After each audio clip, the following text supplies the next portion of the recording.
है। जय हो जय हो।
अच्छा भैया, हम गायक कलाकार दीपक यादव, लवली स्टूडियो जौनपुर से। आजकल कुछ लोग ऐसन बेवकूफी करेलेन जेकर नया नया शादी हो जाला, संगी संगाती मिल के कहिया कि सुहाग रात में जाया तो बच्ची कमजोर मत पड़िया, झंडा गाड़ कहिया। मर्दानगी साबित करे के चक्कर में इतना बड़ा कांड हो जाता। यही से हमारे बिरहा में कवि जी भूमिका के लाइन दिए हैं क्या?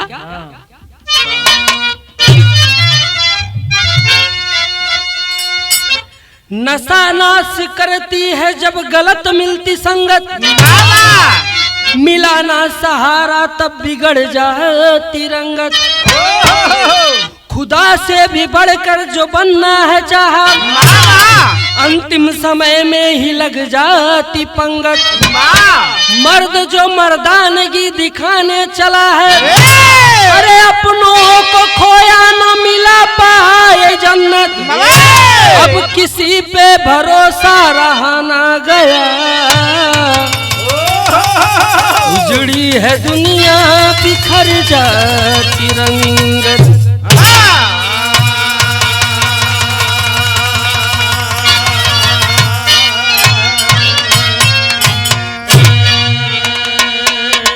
यहीं से गजल का टुकड़ा लगल। कैसे मास्टर?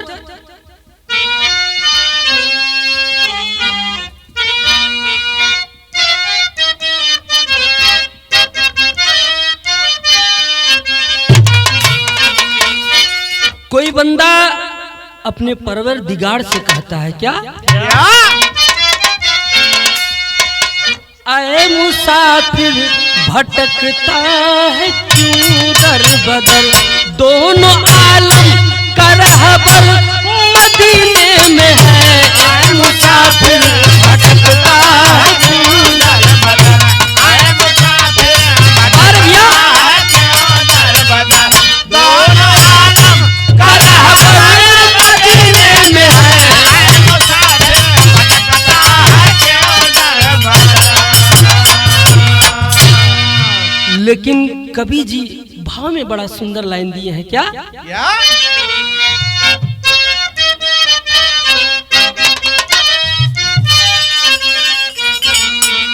इस जमाने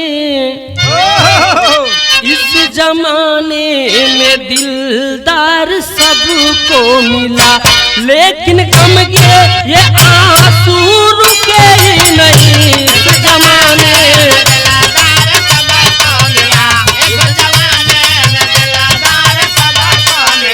लेकिन गम के ये आंसू रुके ही नहीं।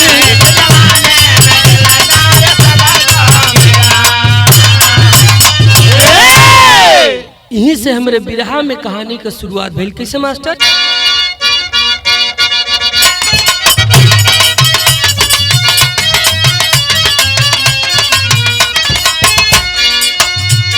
रिश्ता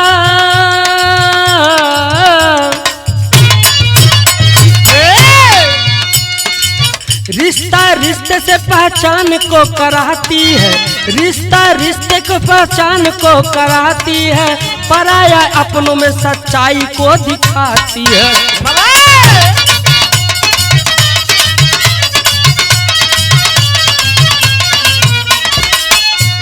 कहानी कहाँ की है? कहाँ का? राम आधार झारखंड के रहने वाले हैं।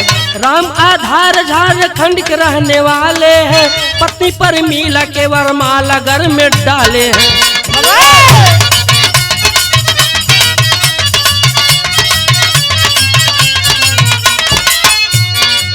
खुशी खुशी में बीतल कुछ दिन दिनवा हो। खुशी खुशी में बीतल कुछ दिन दिनवा हो। सूरज पैदा भइले बीतल 9 महीनावा हो।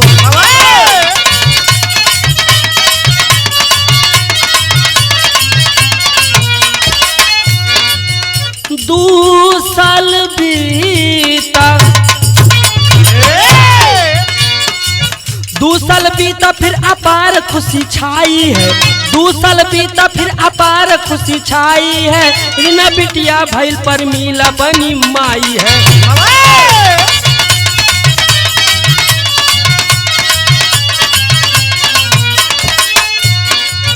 धीरे धीरे धीरे धीरे गरीबी में होत बा गुजारा हो। धीरे धीरे गरीबी में होत बा गुजारा हो। खाना पानी आटे न भगवान को पुकारा हो।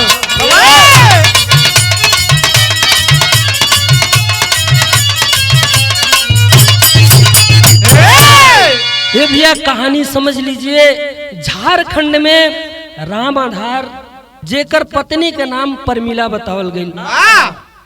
रामधार तब जब शादी परमिला से हो गई, कुछ दिन के बाद एक सूरज नाम का लड़का पैदा भइल। सूरज जब पैदा भइलन तो घर में अपार खुशी बा। ओकरे बाद साल 2 साल और बीत गई तो एक लड़की पैदा भइल जेकर नाम रीना बतावल गई। एक लड़का एक लड़की पैदा हुई। बेटे का नाम सूरज और बेटी का नाम रीना रहल। गरीबी में दिन बीतत हो। एक दिन राम आधार कहलन परमिला से कि हमार देखा अब गरीबी में दिन बीती ना। लड़किया बच्चा सयान होथन, खर्चा बढ़त हो, यहाँ से गुजारा ना होई, हम बम्बई जात ही कमाए। अरे वाह! परमिला कहलिन कि 2 ठे लड़का कैसे गुजारा होई, कैसे इन्ने के देखभाल करब। आप रहेलन तो कुछ डरालन, हमसे डरई है ना। बड़ा बदमाश हो गई बैल लड़किया। राम आधार कहलन कि देखा अगर हम जाब ना तो गांव में कोनो नौकरी बाना, जाके कुछ कमाए धमाए के लेके आई तो परिवार खुशी खुशी बीती। जाए के तैयारी कर लेन तो भइल का एक लाइन तर्ज लगल मास्टर।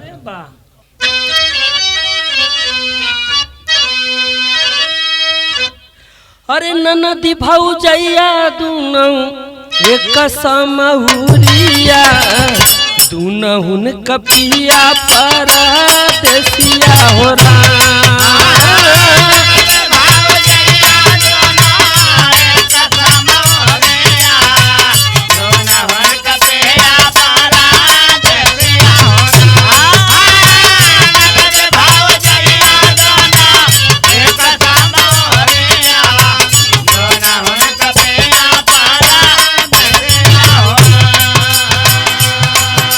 राम आधार अपने पत्नी परमिला के समझावत कहथन का।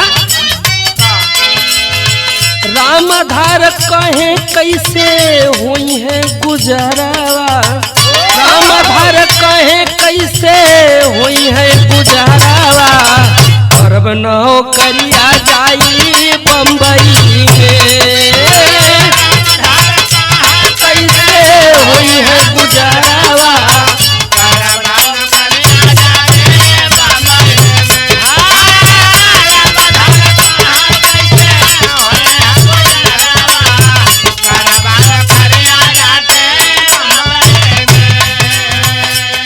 राम आधार अपने बिटिया और अपने बेटवा के अपने मेहरारू के समझावत है। अंतरा के लाइन में दोनों लड़का करत का है।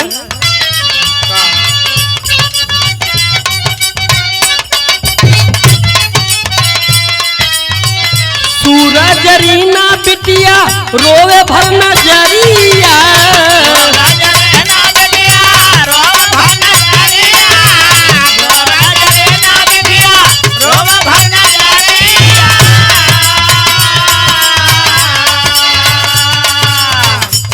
तोहरे बिना करे बोल के फिकरिया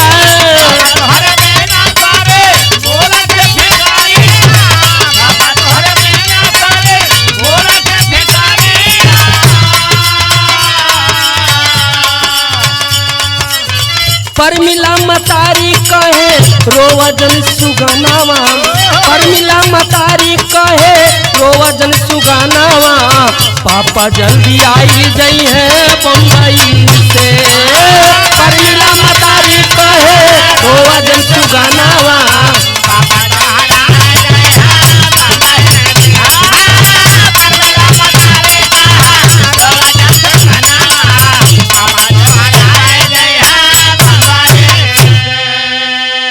रामधार अपने परिवार के समझा के बम्बई निकल गए। कुछ दिन 10-15 साल 20 साल बीते लगल। सूरज लइका जौन रहल स्कूले में पढ़त पढ़त जवान हो गई। जब जवान हो गई जवानी की उम्र ही ऐसन हो कितनो बचाए के चलबा फिसल जाला। जब सूरज इंटर में पढ़े लगल तो एक दिन वही स्कूले में एक लड़की से धीरे धीरे नैनाचार हो गई। अरे बाबा जब नैनाचार हो गई तो भइल का एक लाइन तर्ज लगल मास्टर।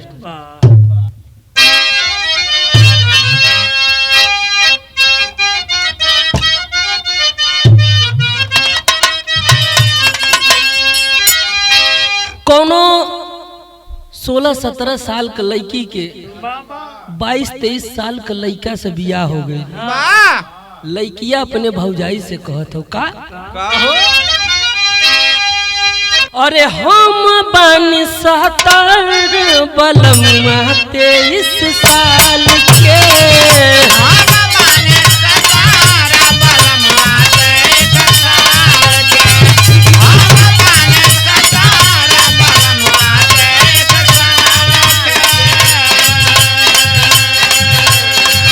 भौजी रे जवनिया राखी खतरे में डाल के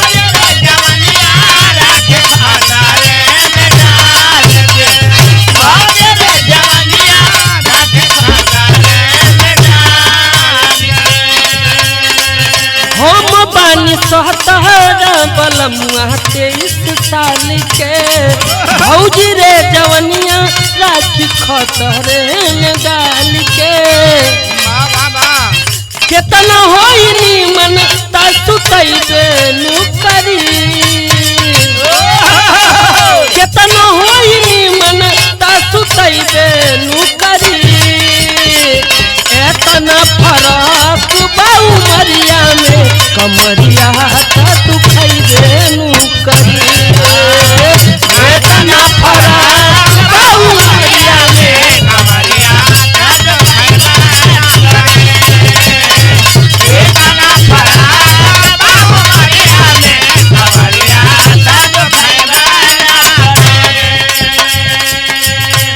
जब सूरज जवान हो गइलन तो कैलन का हो?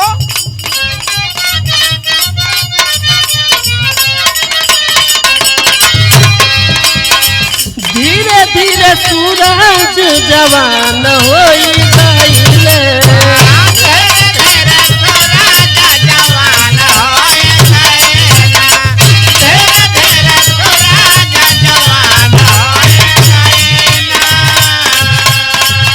कॉलेज में सुमन के प्यार में पगलैले कॉलेज में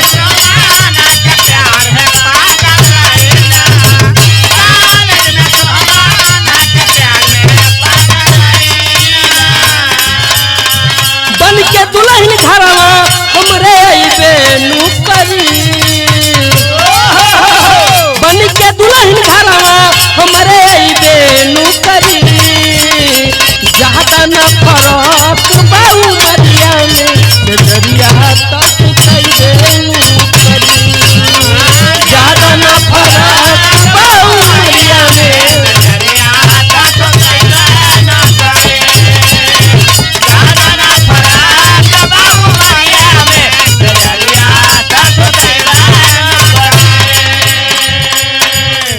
जो सूरज था सुमन से कहा धीरे धीरे पहले तो लेटर देवात रहल अब तो आज सिस्टम आ गई कि नंबर बोल देते राती राती बात हुई लगल।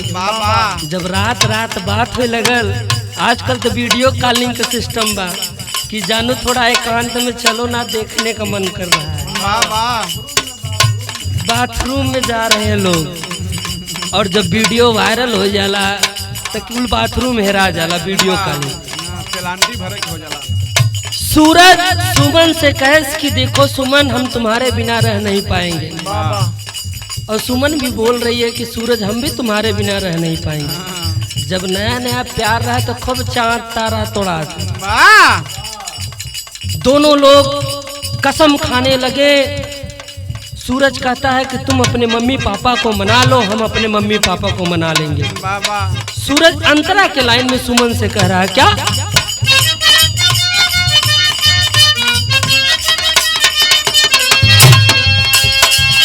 सुमन से कहले अपने पापा के मनावा,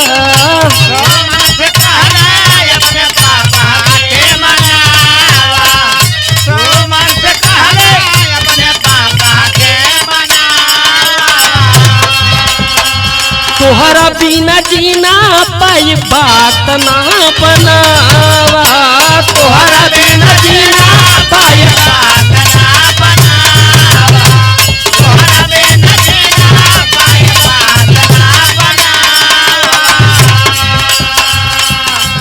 पाई जई बुझहिया मन जुड़ई दे नुकरी, पाई जई बुझहिया मन जुड़ई दे नुकरी। ज्यादा न फरक बाऊ मरिया में से जरिया सुतई दे नुकरी।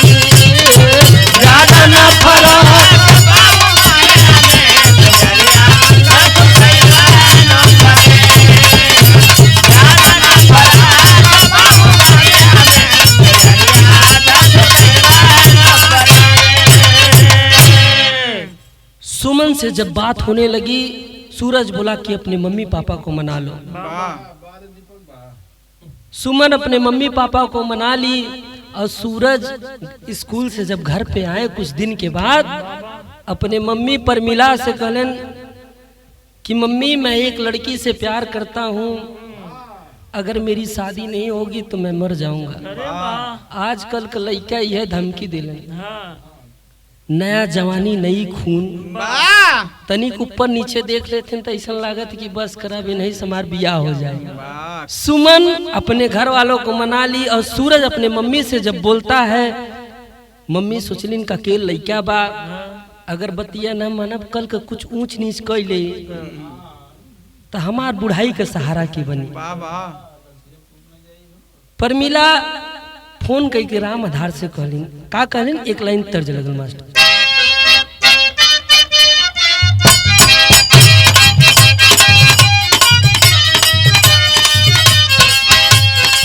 कोनो दुल्हन के नया नया दुल्हा मिलल, जवन टेम्पो का ड्राइवर रहल। दुल्हनिया बतावत हो का?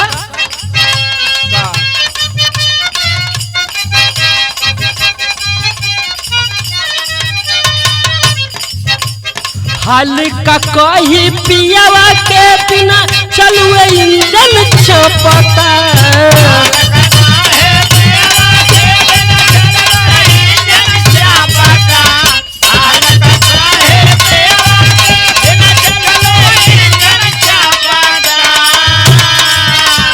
हाल का कही पियावा के बिना चलुए इंजन चपता। नया नया ड्राइवर, नया नया ड्राइवर हर नवा धाई धाई दावता। नया नया ड्राइवर हर नवा धाई धाई दावता। नया नया ड्राइवर हर नवा धाई धाई दावता। सूरज अपने मम्मी से कह रहा है क्या? सूरज कहले मम्मी से तब जाई के सारी बतिया के, जाई के सारी बतिया के।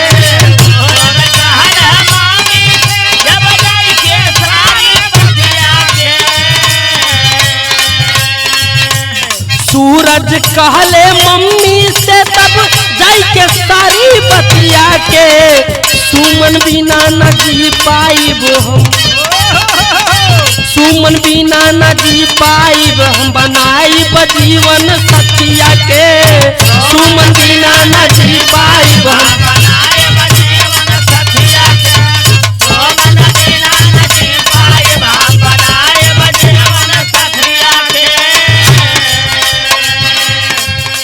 परमिला महतारी सूरज के समझावत हूँ कि देखा बेटवा, तुहार शादी कोनो अच्छे घरे लड़की से कर दे, तू कोने के चक्कर में पड़ गईला, दोनों का जात पात अलग हो।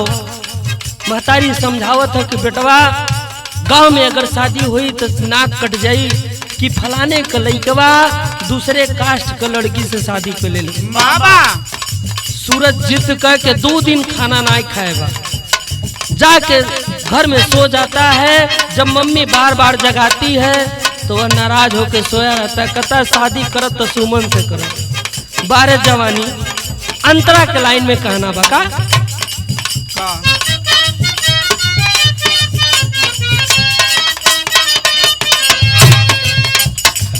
परमिला महतारी तब फोनवा लगवाली,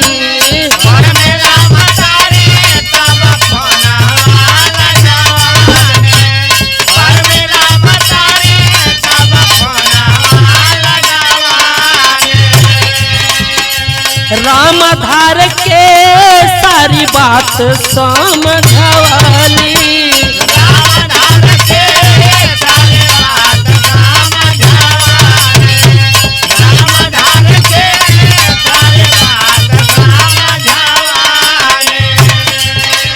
कहले कि बेटा के खुशी में देखल न जाला जतिया के,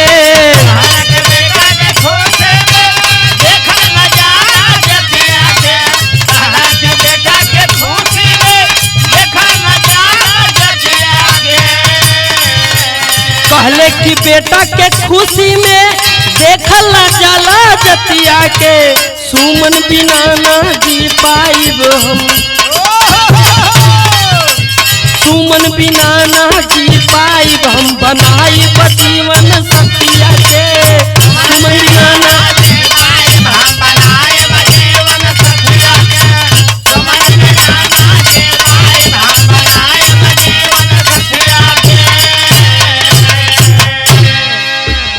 रामधार जब यह बात सुनते हैं, आज के जमाने में सोचते हैं कि जवान लड़का है कुछ न कुछ कर लेगा, अगर मर्जी से शादी नहीं करेंगे हो सकता है लेके भाग न जाए, गौआ में नाक कट जाए। रामधार ट्रेन पकड़ लेन चलिए लेन बिहान भर घरे आके सूरज से कहलन बेटा उठो चला खाना खा ले, तुहार अगर शादी करे के मन बा तो तुहार शादी को दे। कहलन ओकर जर पता बतावा, घर परिवार बतावा, कहाँ शादी करे के हो। बतौलन कि सुमिरन के लड़की है, फला गांव में रहत है, गांव के नाम बड़ेरी बतौलन। बड़ेरी में जाके सुमिरन से जाके बात करे लगलन रामधार। जब बात करे लगलन तो भइल का दोहा लगन मास्टर,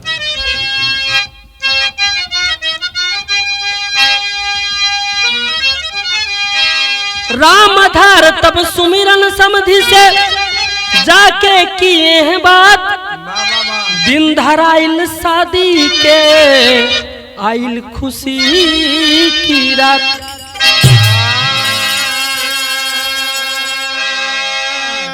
जाके बात कैलन, दिन बार धराए लगल शादी के। जब दिन बार धराए लगल तो भइल का टेरी के भार।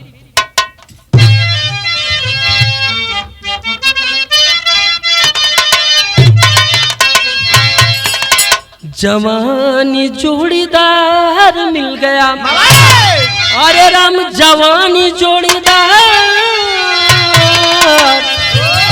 जवानी जोड़ीदार मिल गया, प्यार में पंखुड़ी खिलती है पाकिस्तान। सूरज के जब शादी तय हो गई बड़ा खुशी बा, जेकर बियाह पड़ेला ना ई सोचत कि हम रहते जब मऊर धरब तो ई सोचेला कि बहुत बड़ा राजा बनिए है।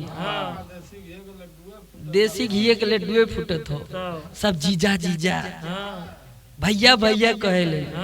लेकिन वो साल 2 साल के बाद नकुरा बजा लगाला, बिहने भर एकदम समझ ल केस लागे जैसे गांव वाले मिल के मारे हैं, नजरे न मिले हैं। अच्छा, बारात सजे लगल और सूरज दुल्हा बन गई। जब दुल्हा बन गई तो सुमन के घरे बारात जात हो, घर परिवार सब नाचत हो। भैल का एक लाइन तर्ज लगल मास्टर,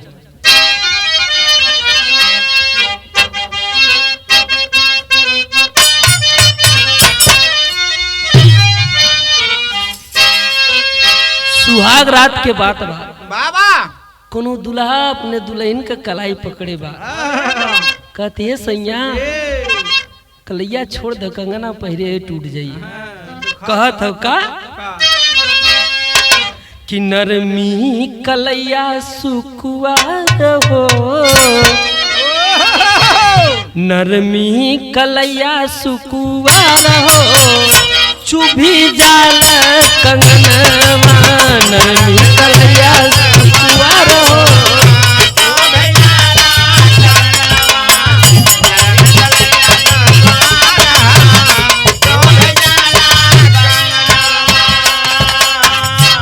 दुअरे जब बारात गईल तो जयमाल सजाबा और दूल्हे राजा वही जयमाल पे बैठा है। तब तक सुमन भी आती है, थाल में आरती लेके उस सूरज को उतारती है।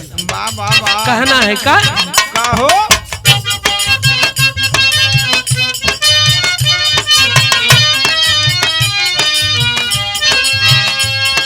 सुमन उतारई अरतिया, दुअरे अइली बरतिया,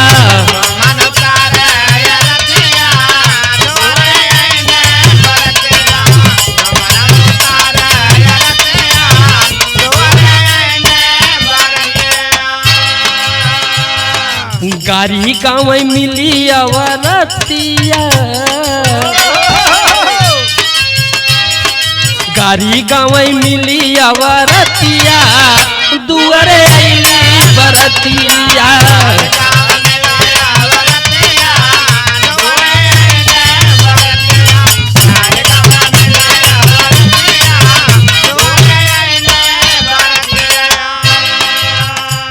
अच्छा, जयमाल जब सजेला तो दुल्हन सोचेली कैसे जोड़ा जामा में हम हमेशा रहो, लेकिन 4 साल के बाद वो जोड़ा जामा खत्म हो जाला। अंतरा के लाइन में कहना बका,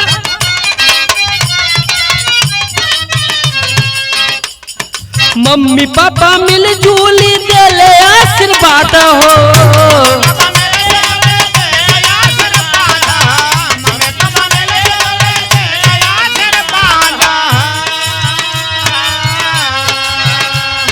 सूरज सुमन खुशी भैले जिंदगी भैया जात हो,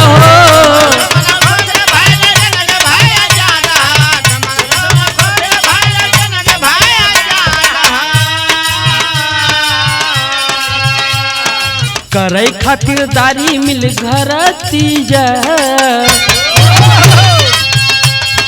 करे खातिरदारी मिल घर तिया, दुअरे अइली बरतिया।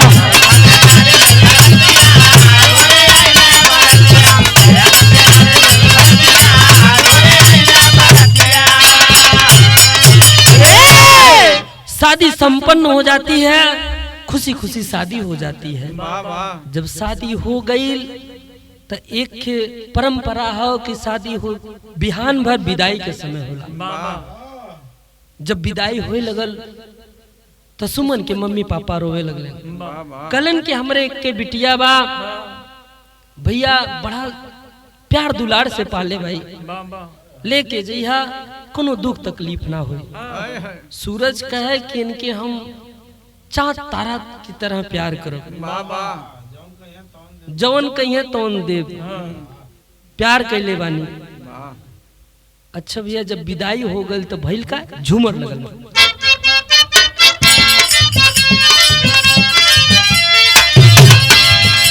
विदाई हो गई तो भइल का होई गई तब विदाई खुशियां मन में है छाई करे लगले इंतजार सुहाग रतिया के तब होई गई शाम तब मिला नया राम सूरज फोन तब लगाया नीरज सतिया के नीरज किया जब मजाक सूरज से किया है बात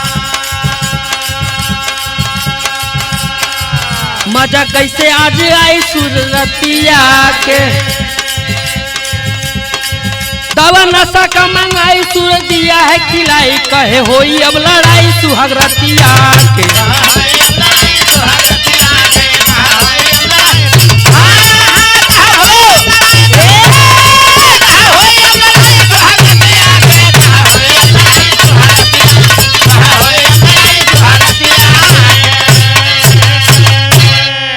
बिरहा का कहानी मोड़ लेता है सूरज जब विदाई हो गई तो दुल्हा दुल्हन के इंतजार होला कि कैसो संजा होए सुहाग रात के बेला हो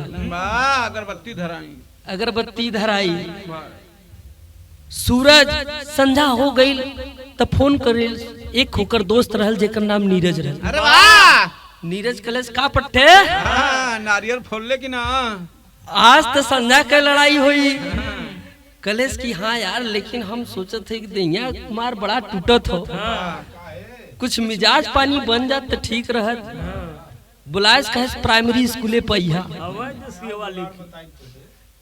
लेके आइल 2 मैन फोर्स का गोली अरे वाह कलेश की एक तय खाई ले एक मेहरारू खिलाई दे वाह कहे तब सवेरे मिले हमसे खूब पसीना होई बाबू वो दवाई ले ले कहे की पट्टी अब तय जो अब संजा हो गई अब महू जाई तनी भेंट मुलाकात कर ली कल मिलब सवेरे तब कुल बात बताई लेकिन मनी में सोचा था कि एक खाए तो के जान मन न बनी दोनों मार दी ए भैया खाना खैले बा बहरे आयल दोनों गोली एक के साथे खा ले अरे जब खा ले दरवाजा बंद कैले बा जाके घूंघट उठैले बा अरे वाह जब घूंघट उठैले बा तो भइल का विदेशी का लाइन बा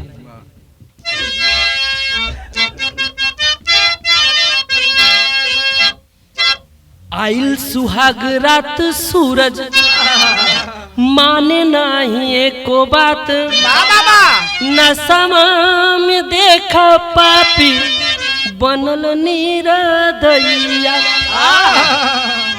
जाके सुमन से कुछ टाइम बात नहीं करता है जाके दोनों संबंध बनाने की कोशिश करने लगता है सुमन कहती है कि सैया ये तो कुल तोहरे है काहे इतना उतलात बड़ा खाए के तो रोजे बा थोड़ थोड़ खा सूरज की यहाँ तो 2 कैप्सूल का नशा रहल 2 गोली संगे मर ले बा यार एकदम ओकर देह टूटत हो वो ABCD ना करे के डायरेक्ट XYZ पे उतरता जाके जबरदस्ती करने लगता है सुमन से सुमन ना करते करते उससे जबरदस्ती ज्यादा करने लगता है तो भइल का कि रात भर सुमन साथे जबरी करई पकड़ी के हाथ सुमन कहे छोड़ दे स्वामी बनन का सैया भैली बेहोश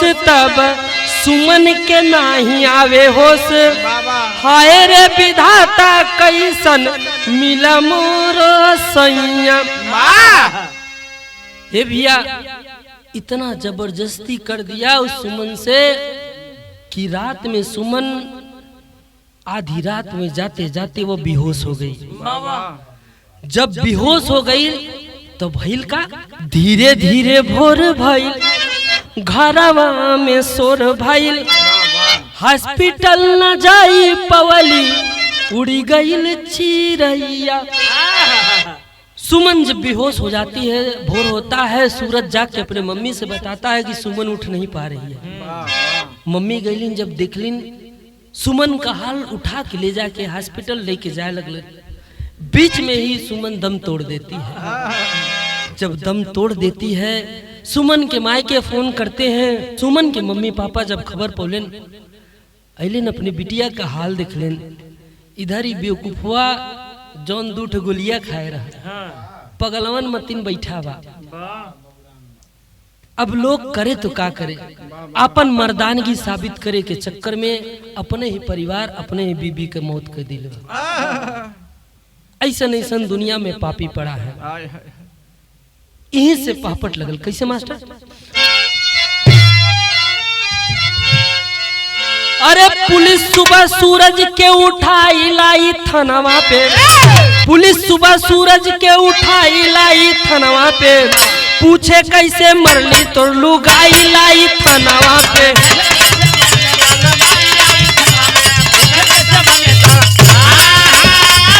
बारे भैया बाबा,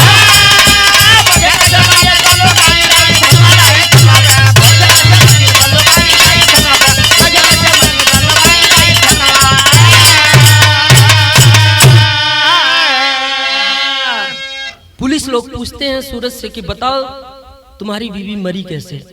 या तो तुम दहेज के लिए मार दिए होगे, या तो तुम्हारे और बीबी के बीच में कोई झगड़ा हुआ होगा तब मार दिए होगे। कहे कि साहब ऐसा कोनो बात ना हो, बतावत हो का?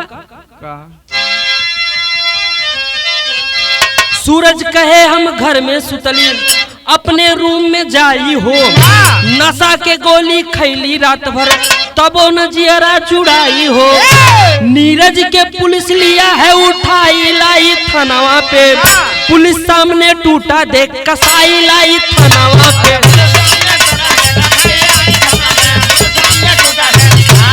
अरे भैया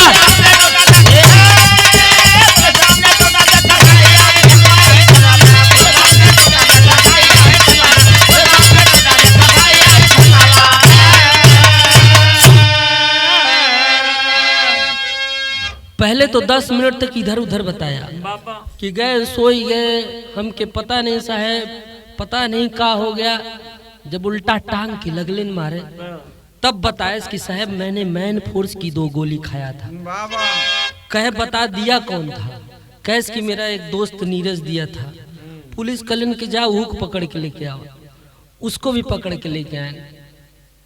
कत्ल जो किया रहता है, जो करवाया रहता है, दोनों गुनहगार होते हैं।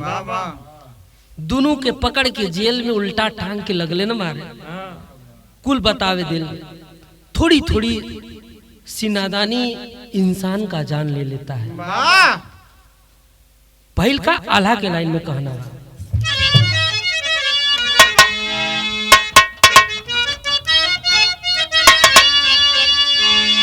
पुलिस जब इन लोग का बयान सुनती है तो करती क्या है? क्या? पुलिस बाया चंभित सुनी, अरे पुलिस बाया चंभित सुनी, सूरज के बयानवाए भैया, जे भी सुने सुनी सुनी सब ही बाया।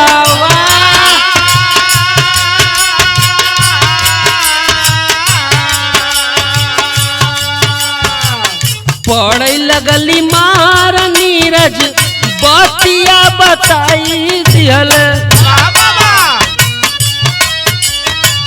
कहले कि हम ही कहली नशा के खूरा।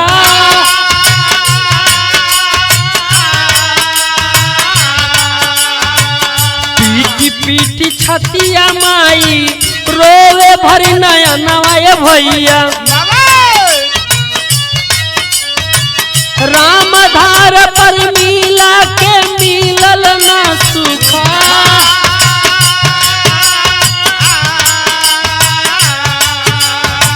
लागल हथ कड़िया दूनो, गैल जेल खनवा भैया, पल भर के खुशी में घरवा दिया जा।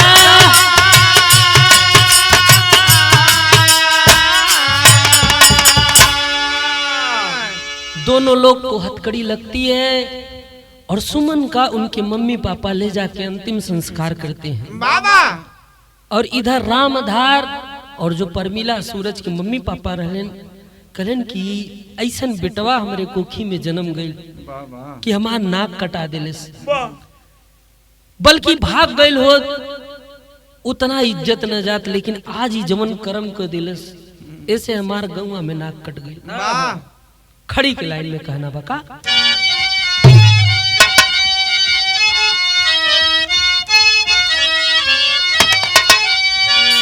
अरे सजा सुन के माई बाबू रोवे बीला खाई हो।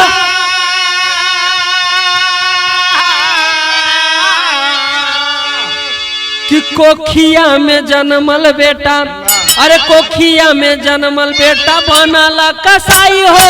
कोखिया में बारे भैया बाबा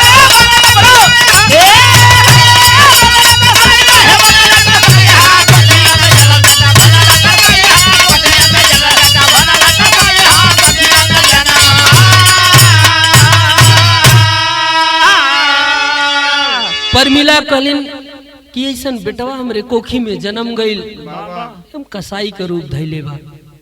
अंतरा के लाइन में कवि जी बताते हैं का कि मर्द बन के मर्दानगी जन साबित कर भाई हो। गलत संगत में पड़ के देबा जिंदगी यही गवाई हो। माई वाले नातवा में दागी यही लगाई।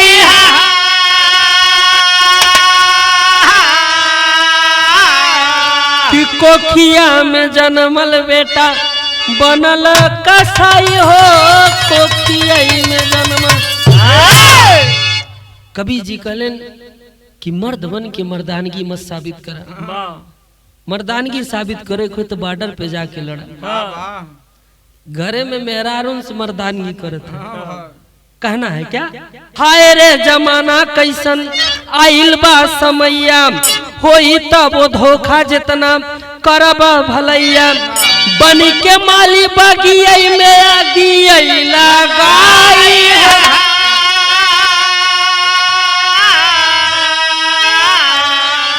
कोखिया में जन्मल बेटा, कोखिया में जन्मल बेटा बनल कसाई हो। कोखिया में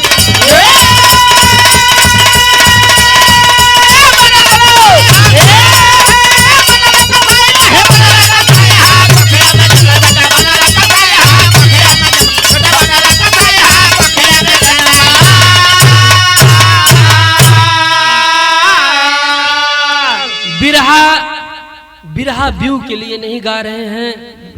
अगर आप थोड़ी सी गलती कर देंगे अपनी जिंदगी में तो कभी कभी वो बहुत बड़ा पाप बन जाएगा। नया लइकन बदे बिरहा गवा था, नया नया लइकन बिरहा गवा था। जंगल में मंगल कर। और कभी कभी थोड़ी सी नादानी बहुत बड़ा घातक बन जाएगी। आप लोग ऐसी गलती मत करें। यहीं से गुरु घराने का परिचय बा। कैसे मास्टर? सत्यराम गुरु नटखट स्वामी बाबू नंदन गमगीन सुखई दिन कर लाल जवाहर आइल बा कैसन दीन।